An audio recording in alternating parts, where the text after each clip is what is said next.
We are a generation that will never come back. A generation that walked to school and then walked back.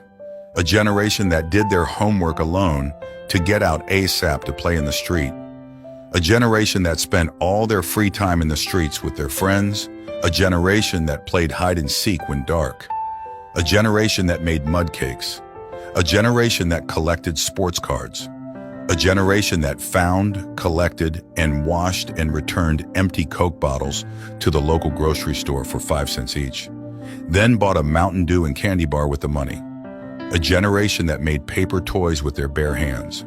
A generation who bought vinyl albums to play on record players. A generation that collected photos and albums of clippings of their life experiences as a kid. A generation that played board games and cards on rainy days. A generation whose TV went off at midnight after playing the national anthem. A generation that had parents who were there. A generation that laughed under the covers in bed, so parents didn't know we were still awake. A generation that is passing, and unfortunately, it will never return no matter how hard we try. I loved growing up when I did. It was the best of times.